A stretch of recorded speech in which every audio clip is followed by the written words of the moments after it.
Zaman Rasulullah SAW, tuan-tuan, idea fiqh itu telah ada, cuma tak adalah sistematik dan tersusun macam hari ini. Tak ada ya. Nabi SAW mengajar sahabatnya secara spontan, dan sedikit demi sedikit serta berperingkat, yang disebut sebagai marahilu ta'limi Rasulullah sallallahu alaihi wasallam. The steps, langkah ataupun marahil, maknanya step by step. Bagaimana Rasulullah SAW mengajar akan para sahabat baginda sallallahu alaihi wasallam. Ada kalanya Rasulullah ajar after semayang, Rasulullah beritahu. Ada macam, bukan kelas lah, tapi ada sesi Rasulullah menyampaikan satu ilmu kepada sahabatnya. Tapi tidak secara regular. Pasal Nabi ni busy man. Nabi bayanglah tuan-tuan, dia pemerintah.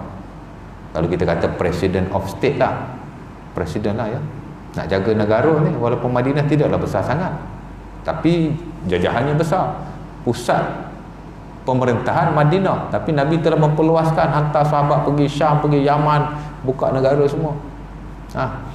Nabi juga seorang imam solat. 10 tahun Nabi jadi imam di Masjid Madinah. Tak ada imam 2, tak ada imam 3, tak ada imam 4, tak ada imam 5. Surau ni ada berapa imam je? 5, 4. Ada tempat imam sampai 5, tapi bila tak nak sembahyang pergi tolak orang lain. Pasal apa? Imam seorang pun tak ada. Nabi tak ada imam 2, tak ada imam 3. He was alone, dia seorang saja. Tapi tak berlaku Nabi miss semayang berjemaah sebagai imam. Ada 2 atau 3 kes Nabi lambat, tapi Nabi telah berpesan kepada sahabatnya seperti Abu Bakar As-Siddiq, nanti aku lambat ya, ganti ya, ganti. Ada juga sahabatnya, siapa lagi, Abdullah bin Zubair tak silap saya, ada berlaku pertelingkahan Bani Auf, Nabi pergi selesaikan, lambat datang semayang. Nabi masuk jadi makmum kat belakang, masbuk. Bagus juga, ada hukum masbuk. Kalau Nabi semayang jadi imam saja, tak ada lah hukum masbuk. Nanti susah juga kita kan, nak kena jadi muafiq all the time. Sekali-sekali jadilah masbuk. Betul tak? Nabi isteri sampai 11 orang. Kita isteri seorang pun busy, isteri 2 lagi busy. Kita ada member, isteri 2, nak ajak minum pun susah kan? Masa dah tak ada. Nabi 11 orang isteri, pemerintah, imam, isteri. Nabi panglima perang yang besar zaman Rasulullah SAW. Nabi tak pernah miss. 14 peperangan Nabi join, duduk di barisan hadapan. Boleh kata semua peperangan yang besar-besar masa Nabi berada di Madinah tu Nabi tak pernah miss. Jadi Nabi seorang yang busy lah ya. Jadi tak boleh nak buat kelas-kelas umpama ini. Jadi Nabi ada masa dia ajar, dan kebiasaannya Nabi ajar secara spontan. Dia panggil hands on. Mana ada masa ajar, ada masa tak ajar. Berlaku satu peristiwa, Nabi tegur dan Nabi betulkan.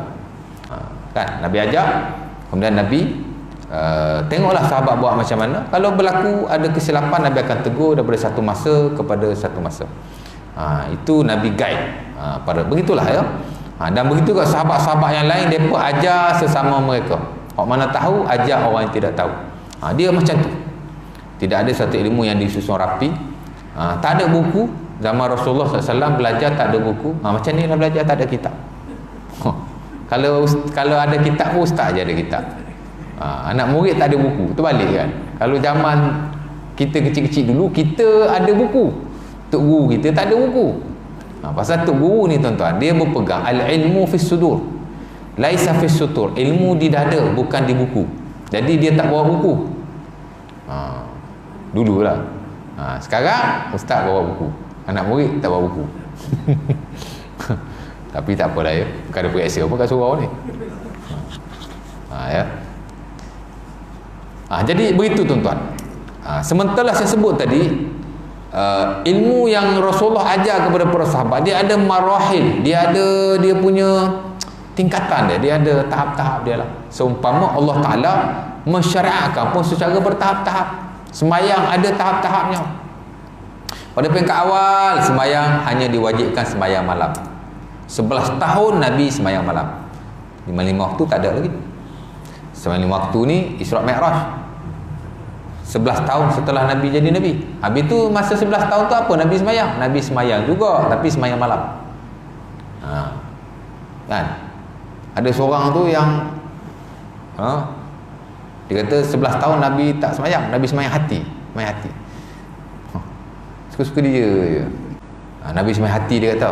Tak, Nabi sembahyang macam biasa. Cuma tidak ada sembahyang 5 waktu ya. Ada sembahyang malam. Bila Nabi dilantik menjadi Nabi, tak kala Nabi berada di Gua Hira. Iqra' bismi rabbikal ladzi khalaq. Nabi jadi Nabi tu, terus jadi Nabi. Nabi lari balik, bergegas balik, isteri selimut kan. Terus pada masa itu diturunkan ya ayyuhal muzammil qumil laila illa qalila. Diperintahkan sembahyang pada waktu Nabi dilantik menjadi Nabi dan Rasul. Tak adalah kata Allah Ta'ala lantik jadi Nabi, 1 year after that baru disuruh sembahyang. Tak ada. Nabi dilantik jadi Nabi di Gua Hira, lari balik rumah, terus dilantik menjadi Rasul at the same time dan difardukan sembahyang. Tapi sembahyang malam. Qumil laila illa qalila. Allah Ta'ala kata sembahyanglah malam walaupun sedikit. Kata Al-Imam Ibn Abdul Bar yang mensyarahkan Muwatta Imam Malik, sekurang-kurangnya 2 rakaat sahabat sembahyang. Yang rajin dia sembahyang banyak lah, yang tak berapa rajin dia sembahyang sikit. Tapi at least 2 rakaat dia mesti sembahyang. Ada tahap-tahapnya. Pada awalnya sembahyang basic saja, ada qiyam, ada rukuk, ada sujud, macam tu lah ya. Bacaan-bacaan sedikit demi sedikit, sedikit demi sedikit. Tasbih, tahmid. Mula-mula Nabi ajar 1 zikir, kemudian zikir yang kedua, zikir yang ketiga, zikir yang keempat, macam itulah. Tapi kalau ingat semua zikir, kalau kita sembahyang seorang boleh dibaca kesemuanya. Jangan ingat 1 zikir daripada kita kecil sampai kita mati. Kan? Bila rokok aja subhana rabbiyal azim. Subhana rabbiyal azim. Belajar fiqh, belajar dengan siapa Ustaz Hasan? Takkan 1 zikir situ je kot. Janganlah begitu, tambahlah zikir yang lain kan. Nabi mengajarkan banyak zikir kepada sahabat secara berperingkat-peringkat. Sebab tu bila Nabi wafat, Islam telah sempurna, kesemuanya telah sedia ada. Cuma kita lah nak belajar. Tapi kalau ingat 1 pun tak salah. Yang kata saya kata salah pula, tidak salah. Cukup dah. Cuma kalau kita ingat hal lain tu lebih baik ya. Nampak? Susah tak nak apa dah berumur ni. Tak susah kan. Ada pertandingan menyanyi orang-orang veteran, dia boleh hafal lagu yang panjang-panjang.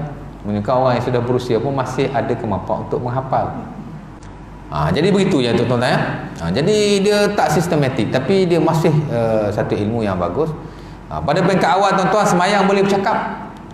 Kata Zaid bin Arqam dalam Sunan Abi Daud, kunna natakallamu fi shalah, yukallimu ahaduna sahibahu wa huwa jambahu fi shalah, falamma nazala wa qumu lillahi qanitin nuhina anis sukut umirna bis sukut wa nuhina anil kalam.